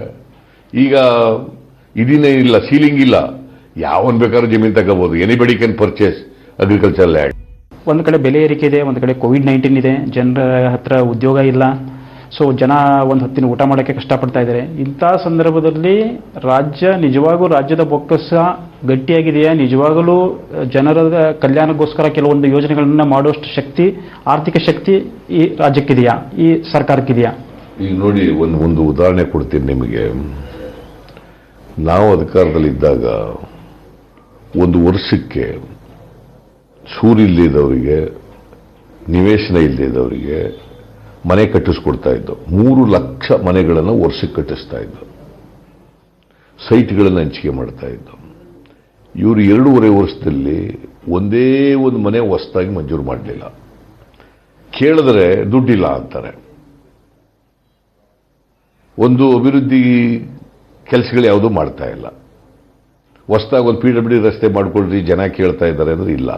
ನಾನು ಮೊನ್ನೆ ಫೋನ್ ಮಾಡಿದ್ದೆ ಎಜುಕೇಷನ್ ಮಿನಿಸ್ಟ್ರಿಗೆ. ನಮ್ಮಲ್ಲಿ 1-2 ಕಡೆ ಸ್ಕೂಲ್ ಬಿಲ್ಡಿಂಗ್ಗಳು ಬಿದ್ದೋಗ್ಬಿಟ್ಟಿದಾವಪ್ಪ, ಹೇಗಾದ್ರೂ ಮಾಡಿ ಒಂದಷ್ಟು ದುಡ್ಡು ಕೊಡ್ರಿ ಅಂತ. ಸರ್ ದುಡ್ಡಿಲ್ಲ ಸರ್, ಏನು ಮಾಡಲಿ, ಮುಂದಿನ ಬಜೆಟ್ ಆದ್ಮೇಲೆ ನೋಡೋಣ ಸರ್ ಅಂತ ಹೇಳ್ತಾರೆ. ಈಗ ಕೊಡಲ್ಲ ಅಂತ ಹೇಳಿ. ಅದರ ಅರ್ಥ ಇವತ್ತು ಸರ್ಕಾರಕ್ಕೆ ಬರಬೇಕಾದಂಥ, ಕೇಂದ್ರದಿಂದ ಬರಬೇಕಾದಂಥ ಹಣ ಪಡ್ಕೊಳ್ಳೋದಕ್ಕೆ ಇವರು ಸರ್ಕಾರ ಸಂಪೂರ್ಣ ವಿಫಲರಾಗಿದ್ದಾರೆ. ಕೇಂದ್ರ ಸರ್ಕಾರದ ಮುಂದೆ ಹೇಡಿಗಳ ಥರ ಆಗ್ಬಿಟ್ಟಿದ್ದಾರೆ ಇವರು. 5,495 ಕೋಟಿ ಸ್ಪೆಷಲ್ ಗ್ರಾಂಟ್ಸ್ ಕೊಟ್ಟಿದ್ರು 15 ಫೈನಾನ್ಸ್ ಕಮಿಷನ್ ಅಲ್ಲಿ, ಇಂಟ್ರಿಮ್ ರಿಪೋರ್ಟ್ನಲ್ಲಿ. ತಗೊಳಕ್ಕಾಗಲಿಲ್ಲ ಇವ್ರ ಕೈಯಲ್ಲಿ. GST ಪರಿಹಾರ ಬಂದ ಮೇಲೆ ನಮ್ಮ ಕಾಲದಲ್ಲಿ 14% ಗ್ರೋತ್ ಇದೆ ಅಂತ ನಾವು ಲೆಕ್ಕ ಕೊಟ್ಟು ಅದನ್ನ ಕೇಂದ್ರ ಸರ್ಕಾರಕ್ಕೆ ಒಪ್ಪಿಸಿ 14% ಪರಿಹಾರ ಕೊಡಕ್ಕೆ ಮಾಡಿದ್ದು ನಾವು GSTನ. ಈಗ ಮಾರ್ಚ್ 22ಕ್ಕೆ ನಿಂತೋಗುತ್ತೆ ಅದು. ಆಮೇಲೆ ಏನ್ ಮಾಡ್ತಾರೆ? ಆ ಪರಿಹಾರನೂ ಸೇರ್ಕೊಂಡು ಇವ್ರು 4-5% ಮಾತ್ರ ಗ್ರೋತ್ ಆಗಿತ್ತು. ನಮ್ಮ ಕಾಲದಲ್ಲಿ 14% ಇತ್ತು. ಈಗ ಪರಿಹಾರ ನಿಂತು ಹೋದ್ರೆ ಸುಮಾರು 20,000 ಕೋಟಿ ಹೋಗ್ತದೆ. 20,000 ಕೋಟಿ ಹೌ ಟು ಅದನ್ನ ಕಾಂಪನ್ಸೇಟ್ ಮಾಡೋದು ಹೆಂಗೆ? ಇವತ್ತು ರಾಜ್ಯ ಆರ್ಥಿಕವಾಗಿ ದಿವಾಳಿ ಕಡೆಗೆ ಹೊರಟುಬಿಟ್ಟಿದೆ, ದಿವಾಳಿ ಆಗ್ತಾ ಇದೆ. ಕಮಿಟೆಡ್ ಎಕ್ಸ್ಪೆಂಡಿಚರು 102% ಆಗ್ಬಿಟ್ಟಿದೆ. ಈ ವರ್ಷ ಸುಮಾರು 17,000 ಕೋಟಿ ರೂಪಾಯಿ GST ಪರಿಹಾರ ಬಂದಿಲ್ಲ. This is the position. ಇಷ್ಟೆಲ್ಲ ಆರ್ಥಿಕ ಸಂಕಷ್ಟಗಳಿದಾವೆ. ಅವ್ರಿಗೂ ಎಲ್ಲಕ್ಕೂ ನೆಪ ಹೇಳೋದೇನು? ಕೋವಿಡ್ ಬಂದಿತ್ತು ಅಂತ. ಕೋವಿಡ್ ರೋಗ ಬಂದಿರೋದು ನಿಜ. ಇಡೀ ಕರ್ನಾಟಕದಲ್ಲಿ ಒಂದೇ ಅಲ್ಲ, ಇಡೀ ದೇಶದಲ್ಲಿ ಬಂದಿತ್ತು, ಇಡೀ ಜಗತ್ತಿನಲ್ಲಿ ಬಂದಿತ್ತು. ಅನೇಕ ರಾಷ್ಟ್ರಗಳಿಗೆಲ್ಲ ರಿಕವರ್ ಆಗ್ಬಿಟ್ಟಿದ್ದಾವೆ ಆರ್ಥಿಕವಾಗಿ. ಆದರೆ ನಮ್ಮ ದೇಶ ರಿಕವರ್ ಆಗಿಲ್ಲ, ಸಾಲ ಜಾಸ್ತಿ ಆಗ್ತಾ ಇದೆ. ಕರ್ನಾಟಕದಲ್ಲಿ ನಿಮಗೆ ಸಾಲ ಸ್ವಾತಂತ್ರ್ಯ ಬಂತವಿಂದ ನಾನು ಇಳಿಯವರೆಗೂ 2,42,000 ಕೋಟಿ ಸಾಲ ಇತ್ತು. ಇವರು ಬಂದು ಈಗ ಕಳೆದ 3-4 ವರ್ಷದಲ್ಲಿ 4,57,000 ಕೋಟಿ ಸಾಲ ಆಗಿದೆ. ಅದರ ಅರ್ಥ ಸುಮಾರು 2,15,000 ಕೋಟಿ ಈಗ ಜಾಸ್ತಿ ಆಗಿದೆ. ಸ್ವಾತಂತ್ರ್ಯ ಬಂತವಿಂದ 47ರಿಂದ ನಮ್ಮ ಕಾಲದವರಿಗೆ 2,42,000 ಕೋಟಿ ಸಾಲ. ಈಗ 4 ವರ್ಷದಲ್ಲಿ 2,15,000 ಕೋಟಿ ಸಾಲ ಜಾಸ್ತಿ ಆಗಿರೋದು. ಒಟ್ಟು ಈಗ ಕರ್ನಾಟಕದ ಮೇಲೆ ಇರತಕ್ಕಂಥ ಸಾಲ 4,57,000 ಕೋಟಿ. ಅಂದ್ರೆ ನೀವು ಹೇಳೋ ಪ್ರಕಾರ ಬಡ್ಡಿ ಕೊಡಕ್ಕೆ ಇವ್ರಿಗೆ ಕಷ್ಟ ಆಗ್ತದೆ, ಸಾಲ ತೀರ್ಸಕ್ಕೆ ಕಷ್ಟ ಆಗ್ತದೆ. ಇನ್ನು ಅಭಿವೃದ್ಧಿ ಮಾಡಕ್ಕೆ ಎಲ್ಲಿ ದುಡ್ಡು ಬರ್ತದೆ? ಸಾಮಾನ್ಯ ಆಮೇಲೆ ಅಭಿವೃದ್ಧಿ ಕೆಲಸದಲ್ಲೂ ಕೂಡ 40% ಕಮಿಷನ್, ಆಮೇಲೆ ಕಾಂಟ್ರಾಕ್ಟರ್ಗೆ ಒಂದು 20%, 60%, EMD ಒಂದಷ್ಟು ಎಲ್ಲ ಹೋದ್ರೆ 70-75% ಹೋಗ್ಬಿಡ್ತದೆ. 25% ಅಲ್ಲಿ ಮತ್ತೆ ಸಿಗೋದು ಕಳಪೆ ಕಾಮಗಾರಿ. ಎಲ್ಲಿಂದ ಮಾಡ್ತಾರೆ? ಈ ರಾಜ್ಯನ ಇವತ್ತು ಭಯ ಆಗ್ತದೆ, ನನಗೇನೆ ಭಯ ಆಗ್ತದೆ. ಸಿದ್ದರಾಮಯ್ಯ ಅವರನ್ನ ಕುಮಾರಸ್ವಾಮಿ ಅವರು ವೈಯಕ್ತಿಕವಾಗಿ ಕೆಲವೊಂದ್ಸರಿ ನಿಂದಿಸ್ತಾರೆ, ರಾಜಕೀಯವಾಗಿ ಏನೇ ಇರ್ಬೋದು. ಸೊ ಎಲ್ಲೋ ಅವರಿಗೆ ನಿಮ್ಮ ಕಂಡ್ರೆ ಹೊಟ್ಟೆ ಕಿಚ್ಚ ಅಥವಾ ನಿಮ್ಮ ಕಂಡ್ರೆ ತುಂಬ ಪರ್ಸನಲ್ ಆಗಿ ತೊಗೊಂಡಿದ್ದಾರೆ ಗೊತ್ತಿಲ್ಲ. ಒಂದು ಕಡೆ ನಿಮ್ಮನ್ನ ಬ್ರೂಟಸ್ ಅಂತಾರೆ, ಇನ್ನೊಂದು ಕಡೆ ನಿಮ್ಮನ್ನ ಶಕುನಿ ಅಂತಾರೆ, ಇನ್ನೊಂದು ಕಡೆ ಸಿದ್ಧಸೂತ್ರ ಅಂತಾರೆ. ಒಂದು ಮತಾಂತರ ಕಾಯ್ದೆಯನ್ನ ಅವರು ಕೂಡ ವಿರೋಧ ಮಾಡ್ತಾ ಇದ್ದಾರೆ. ಎಲ್ಲಿ ವಿಧಾನಸಭೆಯಲ್ಲಿ ಸಿದ್ದರಾಮಯ್ಯ ಅವರು ಒಂದು ಸೈನ್ ಮಾಡಿದ್ರೆ ಅನ್ನೋ ಕಾರಣಕ್ಕೆ ಕಾರ್ನರ್ ಆದ ತಕ್ಷಣ ಇಮಿಡಿಯೇಟಾಗಿ ಬಂದು ಹೇಳಿಕೆ ಕೊಡ್ತಾರೆ, ಇವ್ರದ್ದು ಅದೇ ದ್ವಂದ್ವ ನೀತಿ, ಇವ್ರ ಸುಳ್ಳು ಹೇಳ್ತಾರೆ, ಇಂಥ ಹಿಂಗೆಲ್ಲ. ಏನು JDS ಈ ರಾಜ್ಯ ರಾಜಕಾರಣದಲ್ಲಿ JDS-ನ್ನ ಯಾವ ರೀತಿ ನೋಡ್ತೀರಿ ನೀವು? ಈ JDS-ನವ್ರು ನಾನು ಹಿಂದೆನೇ ಹೇಳಿದ್ದೀನಿ, ಈಗ ಮತ್ತೆ ಅವರು BJP B ಟೀಮ್ ಅಂತ ಹಿಂದೆನೂ ಹೇಳಿದ್ದೆ. ಅವ್ರಿಗೇನು ಅಂತಂದ್ರೆ ಮೊದಲಿನಿಂದಲೂ ಕೂಡ JDS-ನವರಿಗೆ ಈ ಭಾಗದಲ್ಲಿ, ಹಳೆ ಮೈಸೂರು ಭಾಗದಲ್ಲಿ ನನ್ನ ಕಂಡ್ರೆ ಭಯ ಇದೆ ಅವರಿಗೆ. ಸೊ ಅವರು ನನಗೆ ತೆಗಳಿದ್ರೆ ಅವ್ರ ಪಕ್ಷ ಹೆಚ್ಚು ಬಲ ಆಯ್ತದೆ, ನನ್ನನ್ನು ಹೆಚ್ಚು ಟೀಕೆ ಮಾಡಿದ್ರೆ ಹೆಚ್ಚು ಬಲ ಆಯ್ತದೆ ಅಂತಕ್ಕಂಥ ಭ್ರಮೆನಲ್ಲಿದ್ದಾರೆ. ಅದೇನಾಗಲ್ಲ. ನಾನು ವೈಯಕ್ತಿಕವಾಗಿ ಯಾರ ಮೇಲೂ ದ್ವೇಷ ಇಲ್ಲ, ದೇವೇಗೌಡರ ಮೇಲೂ ದ್ವೇಷ ಇಲ್ಲ, ಕುಮಾರಸ್ವಾಮಿ ಮೇಲೂ ಕೂಡ ದ್ವೇಷ ಇಲ್ಲ. ರಾಜಕಾರಣ ಈಗ ಗೋಹತ್ಯೆ ಮಸೂದೆ ಚರ್ಚೆ ಬಂತು, ಅದನ್ನ ಬೆಂಬಲ ಕೊಟ್ಟವ್ರು ಯಾರು? JDS-ನವರಲ್ವಾ? ರೈತರ ಬಗ್ಗೆ ಬಹಳ ಮಾತಾಡ್ತಾರೆ, ಬೆಂಬಲ ಕೊಟ್ಟವ್ರು ಯಾರು? JDS-ನವ್ರ ಬಗ್ಗೆ. ಈಗ ನಾವು ಮೇಕೆದಾಟು ಪಾದಯಾತ್ರೆ ಮಾಡ್ತಾ ಇದ್ದೀವಿ, ಅದನ್ನ ಯಾಕೆ ಟೀಕೆ ಮಾಡ್ತಾ ಇದ್ದೀರಿ? ನೀವು ಮಾಡಿ, ನೀವು ಮಾಡದೆ ಹೋದ್ರೆ ನಾವು ಮಾಡೋದನ್ನ ಯಾಕೆ ಟೀಕೆ ಮಾಡ್ತೀರಿ? ನಾವು ಮಾಡ್ತಾ ಇರೋದು ಸ್ವಾರ್ಥಕ್ಕೋಸ್ಕರ ಅಲ್ಲ, ಈ ರಾಜ್ಯದ ಹಿತದೃಷ್ಟಿಯಿಂದ, ಈ ರಾಜ್ಯದ ಜನರ ಹಿತದೃಷ್ಟಿಯಿಂದ ಇದನ್ನು ಮಾಡ್ತಾ ಇರೋದು. ಆ ಮೇಕೆದಾಟು ಮಾಡೋದ್ರಿಂದ ಒಂದು ಅದು ಹೇಳಿದ್ರು DPR ನಿಮ್ಮ ಸರ್ಕಾರ ಇದ್ದಲ್ಲೇ ನಾವೇ DPR ಮಾಡಿದ್ದು, DPR ಮಾಡಿ ಕಳಿಸ್ಕೊಟ್ಟಿದ್ದು ಕೇಂದ್ರ ಸರ್ಕಾರಕ್ಕೆ ಅನುಮತಿಗೆ. ಅವರು ಅನುಮತಿ ಕೊಡಲಿಲ್ಲ. ಅನೇಕ ಮೀಟಿಂಗ್ಗಳಲ್ಲಿ ಬಂದು ಅದು CWC-ನಲ್ಲಿ ಬಂದು ಡೆಫರ್ ಮಾಡಿಬಿಟ್ಟಿದ್ದಾರೆ ಈ ಸರ್ಕಾರ, ಕೇಂದ್ರ ಸರ್ಕಾರ ತೀರ್ಮಾನನೇ ತಗೊಂಡಿಲ್ಲ. ಯಾಕೆ ತಗೋಬೋದಾಗಿತ್ತಲ್ಲ? ಬಿಜೆಪಿಯವರು ಒತ್ತಡ ಮಾಡಿಲ್ಲ, ಬಿಜೆಪಿ ಸರ್ಕಾರವನ್ನು ಒತ್ತಡ ಮಾಡಿಲ್ಲ, ಅವರು ಆಸಕ್ತಿ ಇಲ್ಲ. ತಮಿಳುನಾಡಿನವ್ರಿಗೂ ವಿರೋಧ ಮಾಡ್ತಾರೆ ಅಂದರೆ ತಮಿಳುನಾಡವ್ರಿಗೆ ವಿರೋಧ ಮಾಡೋಕೆ ಏನಿದೆ? ಅವ್ರಿಗೇನು ಅನ್ಯಾಯ ಆಗ್ತದೆ? ಅವರು ರಾಜಕೀಯಕ್ಕೋಸ್ಕರವಾಗಿ ಖ್ಯಾತೆ ಮಾಡ್ತಾರೆ ಅಷ್ಟೇ, ಅವ್ರಿಗೇನು ಅನ್ಯಾಯ ಆಗಲ್ಲ, ಅಲ್ಲಿನ ರೈತರಿಗೆ ಅನ್ಯಾಯ ಆಗಲ್ಲ. ಇದು ಬ್ಯಾಲೆನ್ಸಿಂಗ್ ರಿಸರ್ವಾಯರು ಮೇಕೆದಾಟು, ವಿದ್ಯುತ್ ಶಕ್ತಿ 66 TMC ನೀರನ್ನು ಅಲ್ಲಿ ಶೇಖರಣೆ ಮಾಡ್ತೀವಿ ಮಳೆಗಾಲದಲ್ಲಿ ಪ್ರವಾಹ ಬಂದಾಗ. ಮತ್ತೆ ವಿದ್ಯುತ್ ಶಕ್ತಿ ಸುಮಾರು 400ಕ್ಕೂ ಹೆಚ್ಚು ಮೆಗಾವ್ಯಾಟ್ ವಿದ್ಯುತ್ ಶಕ್ತಿಯನ್ನು ಉತ್ಪಾದನೆ ಮಾಡ್ತೀವಿ. ಆ ವಿದ್ಯುತ್ ಶಕ್ತಿಗೆ ಉಪಯೋಗ ಮಾಡೋದಂಥ ನೀರಿದೆಯಲ್ಲ, ಅದು ತಮಿಳುನಾಡಿಗೆ ಹೋಗ್ತದೆ. ನಾವು ಇಟ್ಟುಗಳಿಗೆ ಮೇಲಕ್ಕೆ ಬಂದದ ಕೆಳಕ್ಕೆ ಹೋಗುತ್ತೆ, ಡೌನ್ ಸ್ಟ್ರೀಮ್ನಲ್ಲಿ ಯಾವ್ಯಾವ ರಾಜ್ಯಗಳಿದೆ ಅಲ್ಲಿಗೆ ತಮಿಳುನಾಡಿಗೆ ಹೋಗುತ್ತೆ. ಆಮೇಲೆ ನೀರು ಶೇಖರಣೆ ಮಾಡಿರ್ತೀವಲ್ಲ 66 TMC, ನಮಗೆ ಇಲ್ಲಿ ನಮ್ಮ ರಿಸರ್ವಾಯರ್ಗಳಲ್ಲಿ ಮಳೆ ನೀರಿಲ್ಲದಾಗ ಇಲ್ಲಿಂದ ಬಿಟ್ಟುಕೊಡ್ತೀವಿ ತಮಿಳುನಾಡಿಗೆ. ಯಾಕಂದ್ರೆ ಮಳೆಗಾಲದಲ್ಲಿ ನಮಗೆ 177.25 TMC ನೀರು ತಮಿಳುನಾಡಿಗೆ ಬಿಟ್ಟುಕೊಡಬೇಕು ಅಂತ ಹೇಳಿದ್ದಾರೆ. ಮಳೆಗಾಲದಲ್ಲಿ ಮಳೆ ನಾರ್ಮಲ್ ಆದಾಗ, ನಾರ್ಮಲ್ ಮಳೆ ಇದ್ದಾಗ ಬಿಟ್ಟುಕೊಡಬೇಕು ಅಂತ ಹೇಳಿದ್ದಾರೆ. ಅದನ್ನ ನಾವು ಒಂದು ವೇಳೆ ನಮಗೆ ನಮ್ಮ ಕಬಿನಿನಲ್ಲಿ, KRSನಲ್ಲಿ, ಹೇಮಾವತಿನಲ್ಲಿ, ಹಾರಂಗಿನಲ್ಲಿ ನೀರಿಲ್ಲದೆ ಹೋದ್ರೆ ಇಲ್ಲಿಂದ ಬಿಟ್ಕೊಡ್ತೀವಿ. ತಮಿಳುನಾಡಿಗೆ ಅನುಕೂಲ ಆಗತ್ತೆ ಜಾಸ್ತಿಯಾಗಿ. ನಮಗೆ ಬೆಂಗಳೂರು ನಗರಕ್ಕೆ ಕುಡಿಯ ನೀರು ಆಗತ್ತೆ. ಬೆಂಗಳೂರು ನಗರ ಸುತ್ತಮುತ್ತಲ ಪ್ರದೇಶಗಳಿಗೆ ಕುಡಿಯ ನೀರಾಗತ್ತೆ, ವಿದ್ಯುತ್ ಶಕ್ತಿ ಉತ್ಪಾದನೆ ಆಗತ್ತೆ. ಸೊ ತಮಿಳುನಾಡಿಗೂ ಅನುಕೂಲ ಆಗುತ್ತೆ. ಬರೀ ಕರ್ನಾಟಕ ಒಂದಕ್ಕೆ ಉಪಯೋಗ ಆಗಲ್ಲ ಇದು, ತಮಿಳುನಾಡಿಗೂ ಉಪಯೋಗ ಆಗುತ್ತೆ. ಮತ್ತೆ ತಮಿಳುನಾಡಿಗೆ ಯಾವುದೇ ಅನ್ಯಾಯ ಆಗಲ್ಲ. ಅವರು ವಿರೋಧ ಮಾಡಬೇಕಾದಂಥ ಅಗತ್ಯನೇ ಇಲ್ಲ. ಯಾಕಂದ್ರೆ ಕಾವೇರಿ ನೀರನ್ನ ಹೇಗೆ ಬಿಡಬೇಕು, ಎಷ್ಟು ಬಿಡಬೇಕು, ಯಾವ್ಯಾವ ಬಿಡಬೇಕು ಅನ್ನೋದನ್ನ ಒಂದು ಅಥಾರಿಟಿ ಮಾಡಿದ್ದಾರೆ. ಬೆಂಗಳೂರು ಒಂದು ಅಂತಾರಾಷ್ಟ್ರೀಯವಾಗಿ ಬೆಳೀತಾ ಇರ್ತಕ್ಕಂಥ ನಗರ. ಇವತ್ತು ಜಗತ್ತಿನಲ್ಲಿ ಎಲ್ಲ ರಾಷ್ಟ್ರದವರು ಕೂಡ ಇಲ್ಲಿ ಬಂದು ಹೂಡಿಕೆ ಮಾಡ್ತಾರೆ. ಇಲ್ಲಿ ಬೆಳವಣಿಗೆ ಸರಿಯಾದ ಇನ್ಫ್ರಾಸ್ಟ್ರಕ್ಚರ್ ಕೊಡಬೇಕಾಗಿರೋದು ನಮ್ಮ ಧರ್ಮ. ಇಲ್ಲಿ ಎಲ್ರಿಗೂ 30% ಬೆಂಗಳೂರು ನಗರದವರಿಗೆ ನೀರಿಲ್ಲ, ಈಗ ಕುಡಿಯ ನೀರಿಲ್ಲ, ಕಾವೇರಿ ನೀರಿಲ್ಲ. ಅದು ಕೊಡೋಕ್ಕೋಸ್ಕರ ಮಾಡ್ತಾ ಇರೋದು.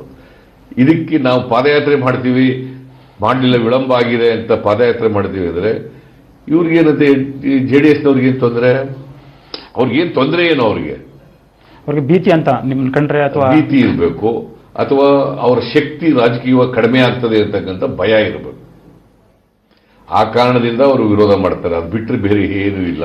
ನಿಜವಾಗಿಯೂ ಈ ಮುಂಬರುವ ಚುನಾವಣೆಯಲ್ಲಿ ಈ ಹಳೆ ಮೈಸೂರು ಪ್ರಾಂತ್ಯದಲ್ಲಿ JDS ಕಾಂಗ್ರೆಸ್ಗೆ ಅಡ್ಡಗಾಲ ಆಗತ್ತೆ ಅನ್ಸುತ್ತೆ ಈ ಸರಿ? ನನ್ನ ಪ್ರಕಾರ ಮುಂದಿನ ಚುನಾವಣೆಯಲ್ಲಿ JDSನವರು ಈಗ ಎಷ್ಟು ಗೆದ್ದಿದ್ರು ಅದಕ್ಕಿಂತ ಅಷ್ಟು ಗೆಲ್ಲಕ್ಕೆ ಸಾಧ್ಯ ಆಗಲ್ಲ. ನಾವು ಜಾಸ್ತಿ ಗೆಲ್ತೀವಿ. ಈಗ ಮಂಡ್ಯದಲ್ಲಿ ಹೋದ ಸರಿ 7 ಗೆದ್ದುಬಿಟ್ಟಿದ್ರು. ಈಗೇನಾಯ್ತು? ಸ್ಥಳೀಯ ಸಂಸ್ಥೆಗಳ ಚುನಾವಣೆಯಲ್ಲಿ ನಾವೇ ಗೆದ್ದಿದ್ದೀವಿ. ಕೋಲಾರದಲ್ಲಿ ಏನಾಯ್ತು? ನಾವೇ ಗೆದ್ದಿದ್ದೀವಿ. ಬೆಂಗಳೂರಲ್ಲಿ ನಾವೇ ಗೆದ್ದಿದ್ದೀವಿ. ಅದರಿಂದ ಅವರಿಗೆ ಭಯ ಇದೆ ಕಾಂಗ್ರೆಸ್ ಬಗ್ಗೆ. ಅವ್ರ ಶಕ್ತಿ ಕುಂದುತ್ತಾ ಇದೆ ಅನ್ನೋದು ಅವ್ರಿಗೆ ಅರಿವಾದ ಮೇಲೆ ಅದಕ್ಕೆ ಈ ತರ ಇಲ್ಲಿಸಲ್ಲದ ಟೀಕೆಗಳನ್ನ ಮಾಡ್ತಾ ಇದ್ದಾರೆ. ಸೊ ಒಂದ್ ರೀತಿ ಈಗ DK ಶಿವಕುಮಾರ್ ಅವರು 1 ವರ್ಷ ಮೇಲೇನೆ ಆಯಿತು ಅಧ್ಯಕ್ಷರಾಗಿ, KPCC ಅಧ್ಯಕ್ಷರಾಗಿ. ಸೊ ನಿಮ್ಮ ಮಧ್ಯೆ ಅವ್ರ ಮಧ್ಯೆ ನೀವು ಎಷ್ಟೋ ಸಾರಿ ಹೇಳ್ತೀರಿ ನಮ್ಮ ಮಧ್ಯೆ ತುಂಬಾ ಹೊಂದಾಣಿಕೆ ಇದೆ, ನಾವೆಲ್ಲ ಮಾಡ್ತೀವಿ ಅಂತ ಹೇಳಿಬಿಟ್ಟು, ಒಟ್ಟಿಗೆನೆ ಹೋಗ್ತಾ ಇದೀವಿ ಅಂತ. ಬಟ್ ಅದು ರಿಫ್ಲೆಕ್ಟ್ ಆಗ್ತಾ ಇಲ್ಲ ಎಲ್ಲೋ ಒಂದು ಕಡೆ. ಈಗ ಮೊನ್ನೆ ವಿಧಾನಸಭೆಯಲ್ಲೇ ಮತಾಂತರ ಕಾಯ್ದೆಗೆ ಸಂಬಂಧಪಟ್ಟಂಗೆ ಚರ್ಚೆ ನಡೀಬೇಕಾದ್ರೆ ಹಿಂದಿನ ದಿನ ಮತಾಂತರ ಕಾಯ್ದೆ ಹರಿದಾಕಿದವರು ಮರುದಿನ ಚರ್ಚೆಯಲ್ಲಿ ಇರಲಿಲ್ಲ. ಸಿದ್ದರಾಮಯ್ಯ ಅವರು ಒಬ್ಬಂಟಿಯಾಗಿದ್ರು. ಅದೇ ಇಲ್ಲ, ಅವ್ರು ನನಗೆ ಹೇಳ್ಬಿಟ್ಟೆ ಹೋದ್ರು. ನಾನು ಇದಕ್ಕೆ ಮೊದಲೇ ಪ್ರೋಗ್ರಾಮ್ ಕೊಟ್ಬಿಟ್ಟಿದ್ದೀನಿ ತಲಕಾವೇರಿನಲ್ಲಿ ಪೂಜೆಗೆ, ಈ ಮೇಕೆದಾಟು ಯೋಜನೆ ಇದ್ರ ಪ್ರಕಾರ ಅದಕ್ಕೆ ಪಾದಯಾತ್ರೆಗೆ ಮೊದಲೇ ಇದು ಕೊಟ್ಬಿಟ್ಟಿದ್ದೀನಿ. ಅದರಿಂದ ಇವತ್ತು ಮಾತ್ರ ಇರ್ತೀನಿ, ನಾಳೆ ಇರಲ್ಲ ಅಂತ ನನಗೆ ಹೇಳ್ಬಿಟ್ಟೆ ಹೋದ್ರು. ನನಗೂ ಶಿವಕುಮಾರ್ ಅವ್ರಿಗೂ ಯಾವುದೇ ಡಿಫ್ರೆನ್ಸಸ್ ಇಲ್ಲ. ಮುಖ್ಯಮಂತ್ರಿ ಆಗಬೇಕು ಅಂತ ಆಸೆ ಇಟ್ಕೊಂಡ್ರೆ ತಪ್ಪೇನಲ್ಲ. ಈಗ ಪರಮೇಶ್ವರ ಮುಖ್ಯಮಂತ್ರಿ ಆಗಬೇಕು ಅಂತ ಆಸೆ ಇಟ್ಕೊಂಡ್ರೆ, ಶಿವಕುಮಾರ ಇಟ್ಕೊಂಡ್ರೆ, ಇವರು ನಮ್ಮ ಮಲ್ಲಿಕಾರ್ಜುನ್ ಖರ್ಗೆ ಅವರು ಇಟ್ಕೊಂಡ್ರೆ ನಥಿಂಗ್ ರಾಂಗ್. ಮುಖ್ಯಮಂತ್ರಿ ಆಗಬೇಡಿ ಅಂತ ಹೇಳೋದು ಇಲ್ಲ. MB ಪಾಟೀಲ್ ಇಟ್ಕೊಂಡ್ರೆ, ಇನ್ಯಾರೋ ಇಟ್ಕೊಂಡ್ರೆ ಮುಖ್ಯಮಂತ್ರಿ ಆಗ್ತೀವಿ ಅಂತ ಇಟ್ಕೊಂಡ್ರೆ ತಪ್ಪೇನಿಲ್ಲ. ನಮ್ಮ ಪದ್ಧತಿಯ ಮುಂದೆ ಏನಿದೆ ಅಂತಂದ್ರೆ ಕಾಂಗ್ರೆಸ್ ಪಾರ್ಟಿನಲ್ಲಿ ಮೆಜಾರಿಟಿ ಬಂದ ಮೇಲೆ MLAಗಳ ಅಭಿಪ್ರಾಯ, ಶಾಸಕರ ಅಭಿಪ್ರಾಯ, ಗೆದ್ದು ಬಂದವರು ಶಾಸಕರು ಹೊಸದಾಗಿ ಗೆದ್ದು ಬಂದ ಅಭಿಪ್ರಾಯ, ಅವರ ಆಧಾರದ ಮೇಲೆ ಹೈಕಮಾಂಡ್ನವರು ತೀರ್ಮಾನ ಮಾಡ್ತಾರೆ. ಇನ್ನೊಂದು ಚರ್ಚೆ ನಡೀತಾ ಇದೆ, ಸಿದ್ದರಾಮಯ್ಯ ಅವರು ಮುಂಬರುವ ಚುನಾವಣೆಯಲ್ಲಿ ಬಾದಾಮಿನ, ಕೋಲಾರ, ವರುಣನ, ಚಾಮರಾಜಪೇಟೆನ ಅಂತ. ನಾನು ಈಗ ಬಾದಾಮಿನಲ್ಲೇ ಇದ್ದೀನಿ, ಬಾದಾಮಿಲೇ ನಿಲ್ಲಬೇಕು ಅಂತ ಜನ ಹೇಳ್ತಾ ಇದ್ದಾರೆ. ನಾನು ಎಲ್ಲೂ ಕೂಡ ಎಲ್ಲಿ ನಿಲ್ತೀನಿ ಅಂತ ಇನ್ನೂ ತೀರ್ಮಾನ ಮಾಡಿಲ್ಲ. ಮತ್ತೆ ಈಗ as on today I am an MLA from Badami constituency. I will contest from Badami only. ಈಗ UP ಎಲೆಕ್ಷನ್ಗೆ ತಯಾರಿ ನಡೀತಾ ಇದೆ. ಸೊ BJPಯ ಒಂದು ಸಂಘಟನಾ ಶಕ್ತಿ ಜೊತೆಗೆ ಅವರ ಅಭಿವೃದ್ಧಿ ಮಂತ್ರ, ಇದ್ರ ಮಧ್ಯೆ ಕಾಂಗ್ರೆಸ್ಗೆ ನಿಜವಾಗ್ಲೂ ಏನಾದ್ರು ಹೋಪ್ಸಿದೆಯಾ UPಯಲ್ಲಿ ನಿಮ್ಮ ದೃಷ್ಟಿಯಲ್ಲಿ? ನನಗೆ ಗ್ರೌಂಡ್ ರಿಯಾಲಿಟಿ ಗೊತ್ತಿಲ್ಲ. ಅಲ್ಲಿ UPನಲ್ಲಿ ಗ್ರೌಂಡ್ ರಿಯಾಲಿಟಿ ಗೊತ್ತಿಲ್ಲ. ಯಾಸ್ ಆ್ಯಂಡ್ ಟುಡೇ ಅಲ್ಲಿ ಯಾವ ಪಕ್ಷನೂ ಕೂಡ ಮೆಜಾರಿಟಿ ಬರಲ್ಲ ಅನ್ನತಕ್ಕಂಥದ್ದು ಇದೆ. ಸೋಷಲಿಸ್ಟ್ ಪಾರ್ಟಿ, ಮಾಯಾವತಿ ಪಾರ್ಟಿ ಮತ್ತು ಕಾಂಗ್ರೆಸ್ಸು ಬಿಜೆಪಿ. ಇವೇ ಈ 4 ಪಾರ್ಟಿಗಳ ನಡುವೆ ಚುನಾವಣೆ ನಡೀತದೆ. ಯಾವ ಪಕ್ಷ ಹೆಚ್ಚು ಸ್ಥಾನ ಗಳಿಸುತ್ತೆ ಅಂತ ಹೇಳಕ್ಕಾಗಲ್ಲ ಈಗ, ಬಿಕಾಸ್ ಇನ್ನು ಫೆಬ್ರವರಿಗೆ ಎಲೆಕ್ಷನ್ನು. ಹೌದು. ಈಗ ಟ್ರೆಂಡ್ ಪ್ರಕಾರ so no party will get the simple majority ಅನ್ನೋ ಥರ ಇದೆ. That is my information. ಇತ್ತೀಚೆಗೆ ನೀವೊಂದು ಪುಸ್ತಕ ಬಿಡುಗಡೆ ಸಮಾರಂಭದಲ್ಲಿ ಆ ಭಾಷಣದಲ್ಲಿ ನೀವು ಹೇಳಿದ್ರಿ ಏನಂತಂದರೆ, ಸ್ವತಂತ್ರ ಸಿಕ್ಕು 75 ವರ್ಷ ಆದಮೇಲೆ ನಮ್ಮದು ಸಾಕ್ಷರತೆ ಪ್ರಮಾಣ ಅತ್ಯಂತ ಕಡಿಮೆ ಇದ್ದದ್ದು 78%ಕ್ಕಿಂತ ಹೆಚ್ಚಾಗಿದೆ. ಇನ್ನು ಕೆಲವು ಕೇರಳ ಅಂಥ ರಾಜ್ಯಗಳಲ್ಲಿ ಆಲ್ಮೋಸ್ಟ್ 100%. ಸೊ ಆದರೂ ಕೂಡ ನಮ್ಮ ಶೈಕ್ಷಣಿಕ ವ್ಯವಸ್ಥೆ ಏನಿದೆಯಲ್ಲ, ವೈಚಾರಿಕತೆಯನ್ನು ಬೆಳೆಸಲಿಕ್ಕೆ ಆಗಲಿಲ್ಲ ಅಂತ ತುಂಬ ವಿಷಾದ ವ್ಯಕ್ತಪಡಿಸಿದ್ರಿ. ಅದು ನಾನು ವಿಷಾದ ವ್ಯಕ್ತ ಮಾಡೋದು ನಿಜ. ಶಿಕ್ಷಣ ಬಂದ ಮೇಲೆ, ಜಾಸ್ತಿ ಆದಮೇಲೆ ವೈಚಾರಿಕತೆಯೂ ಕೂಡ ಬೆಳಿಬೇಕು ಜೊತೆಯಲ್ಲಿ ಅಂತಕ್ಕಂಥದ್ದು. 18% ಇತ್ತು ಲಿಟ್ರಸಿ ಪರ್ಸೆಂಟೇಜ್ ಸ್ವಾತಂತ್ರ್ಯ ಬಂದಾಗ, ಈಗ 78% ಆಗಿದೆ. ಅಂದರೆ 60% ಹೆಚ್ಚಾಗಿದೆ. ಈಗ ಅದ್ರ ವೈಚಾರಿಕತೆಯೂ ಕೂಡ ಜಾಸ್ತಿ ಆಗಬೇಕಾಗಿತ್ತು. ಬಸವಣ್ಣವ್ರ ಕಾಲದಿಂದಲೂ ಕೂಡ ವೈಚಾರಿಕತೆ ಬಗ್ಗೆ ಚರ್ಚೆಗಳು ನಡೀತಲೇ ಇದ್ದಾವೆ. ವೈಚಾರಿಕತೆ ಬೆಳೆಯದೆ ಹೋದರೆ ನಮ್ಮಲ್ಲಿ ಮೌಢ್ಯಗಳು, ಕಂದಾಚಾರಗಳು ಇವೆಲ್ಲ ಹೋಗಲ್ಲ. ವೈಜ್ಞಾನಿಕ ಮನೋಭಾವ ಬೆಳೆಯಲ್ಲ. ವೈಜ್ಞಾನಿಕ ಮನೋಭಾವ, ವೈಚಾರಿಕತೆ ಬೆಳೆದಾಗ ಮಾತ್ರ ಸಮಾಜದಲ್ಲಿರ್ತಕ್ಕಂಥ ಅನಿಷ್ಟಗಳನ್ನು ತೊಡೆದಾಕಲಿಕ್ಕೆ ಸಾಧ್ಯ ಆಗ್ತದೆ. ನನಗೆ ಈಗ ಲಿಟ್ರೇಸಿ ಜಾಸ್ತಿ ಆದರೂ ಕೂಡ, ಲಿಟ್ರೇಟ್ಸ್ ಜಾಸ್ತಿ ಆದರೂ ಕೂಡ ವೈಚಾರಿಕತೆ ಇನ್ನೂ ಜಾಸ್ತಿ ಬೆಳಿಲಿಲ್ವಲ್ಲ ಅನ್ನೋ ಆತಂಕದಿಂದ ಹೇಳಿದ್ದೆ ಆ ಮಾತನ್ನ. ಇತ್ತೀಚೆಗೆ ಸಿದ್ದರಾಮಯ್ಯ ಅವರು ತುಂಬ ಕಾನ್ಫಿಡೆಂಟ್ ಆಗಿ ಹೇಳ್ತಾ ಇದ್ದಾರೆ, ಏನಂದರೆ ನಾವು ಅಧಿಕಾರ ಬಂದ ಮೇಲೆ ಈ ಮತಾಂತರ ಕಾಯ್ದೆ, ನಿಷೇಧ ಕಾಯ್ದೆಯನ್ನು ನಾವು ವಾಪಸ್ ತಗೋತೀವಿ, ಇವರ ಎಲ್ಲ ಭ್ರಷ್ಟಾಚಾರದ ಎಲ್ಲವನ್ನು ಬಯಲಿಗೆಳಿತೀವಿ, ಕೆಲವೊಂದಿಷ್ಟು ಯೋಜನೆಗಳು ಇವರು ಏನು ಮಾಡಿದ್ದಾರೆ ಅದನ್ನೆಲ್ಲ ನಾವು ವಾಪಸ್ ತಗೋತೀವಿ, ತುಂಬ ಕಾನ್ಫಿಡೆಂಟ್ ಆಗಿ ಹೇಳ್ತಾ ಇದ್ದಾರೆ. ಸೊ ಏನು ಅದರದ ರಹಸ್ಯ ನಿಮ್ಮದು? ಇಲ್ಲ, ರಹಸ್ಯ ಬಂದೇ ಬರ್ತೀವಿ ಅಂತಕ್ಕಂಥ ವಿಶ್ವಾಸ ಇದೆ. ನಂಬರ್ 1. ನಂಬರ್ 2, ಬಂದ ಮೇಲೆ ಜನವಿರೋಧಿ ಕಾಯ್ದೆಗಳನ್ನು ವಾಪಸ್ ತಗೊಳ್ಳೇಬೇಕು. ಯಾವುದೇ ಕಾಯ್ದೆ ಮಾಡಿದ್ರೆ ನಾವು ಅದು ಜನರಿಗೆ ಪರವಾಗಿರಬೇಕು, ಜನರ ಅಭಿವೃದ್ಧಿಗೋಸ್ಕರ ಇರಬೇಕು. ಬಹುತೇಕ ಜನರಿಗೆ 100% ಒಪ್ಪದೇ ಇರಬಹುದು, ಬಹುಸಂಖ್ಯಾತ ಜನರಿಗೆ ಅದು ಅನುಕೂಲಕರವಾಗಿರಬೇಕು. ಈಗ ನರೇಂದ್ರ ಮೋದಿ ಅವರು ಯಾಕೆ ವಾಪಸ್ ತಗೊಂಡ್ರು 3 ಕಾಯ್ದೆಗಳನ್ನು? ಅವು ಜನವಿರೋಧಿಯಾಗಿದ್ದಾವೆ ಅಂತೇಳಿ 1 ವರ್ಷಕ್ಕೂ ಹೆಚ್ಚು ಕಾಲ ರೈತರು ಹೋರಾಟ ಮಾಡಿದ್ರು. ಅವ್ರನ್ನ ಕನ್ವಿನ್ಸ್ ಮಾಡೋಕ್ಕಾಗದೆ ಹೋಯ್ತು ಇವ್ರ ಕೈನಲ್ಲಿ, ಫೇಲ್ ಆದರು. ಹಾಗಾಗಿ ವಿಧಿ ಇಲ್ಲದೇನೆ ವಾಪಸ್ ತಗೋಬೇಕಾ ಬಂತು. ಇವು ಜನವಿರೋಧಿ ಕಾನೂನುಗಳು ಅಂತ ಜನ ತೀರ್ಮಾನ ಮಾಡಿದ್ದಾರೆ, ಅದರಿಂದ ವಾಪಸ್ ತಗೊಳ್ಳೇಬೇಕು ಅಂತ. ಸೊ ಅಂಥ ಕಾನೂನುಗಳನ್ನ ವಾಪಸ್ ತಗೋಬೇಕಾಗತ್ತೆ. ಮತ್ತೆ ಭ್ರಷ್ಟಾಚಾರ ನಡೆದಿದ್ರೆ ಅದನ್ನು ಸುಮ್ಮನೆ ನೋಡ್ತಾ ಕೂತ್ಕೊಳ್ಳೋಕ್ಕಾಗಲ್ಲ, ಅದ್ರ ಬಗ್ಗೆ ತನಿಖೆಯನ್ನು ಕೂಡ ಮಾಡಿಸ್ಬೇಕಾಗ್ತದೆ. ವೀಕ್ಷಕರೇ, ಇಷ್ಟೊತ್ತು ಮಾಜಿ ಮುಖ್ಯಮಂತ್ರಿ ಹಾಗೂ ವಿಧಾನಸಭೆಯ ವಿರೋಧ ಪಕ್ಷದ ನಾಯಕರು ಸಿದ್ದರಾಮಯ್ಯ ಅವರು ಹಲವಾರು ರಾಜಕೀಯ ವಿಷಯಗಳು, ಜೊತೆಗೆ ಕಾಂಗ್ರೆಸ್ನ ಆಂತರಿಕ ವಿಷಯಗಳು ಹಾಗೂ ಮುಂಬರುವ ಚುನಾವಣೆ ಹಾಗೂ ರಾಜ್ಯ ಸರ್ಕಾರ ನಡೆಯುತ್ತಿರುವ ರೀತಿ ಬಗ್ಗೆ ನಮ್ಮ ಜೊತೆ ವಿಸ್ತೃತವಾಗಿ ಮಾತನಾಡಿದರು. ಇದೇ ಇವತ್ತಿನ ವಿಶೇಷ. ಸರ್, ಇಷ್ಟೊತ್ತು ನಮ್ಮ ಕಾರ್ಯಕ್ರಮದಲ್ಲಿ ಪಾಲ್ಗೊಂಡು ಹಲವಾರು ವಿಷಯಗಳ ಬಗ್ಗೆ ನಮ್ಮ ಜೊತೆ ಮಾತಾಡ್ರಿ. ನಿಮಗೆ ಧನ್ಯವಾದ. Thank you.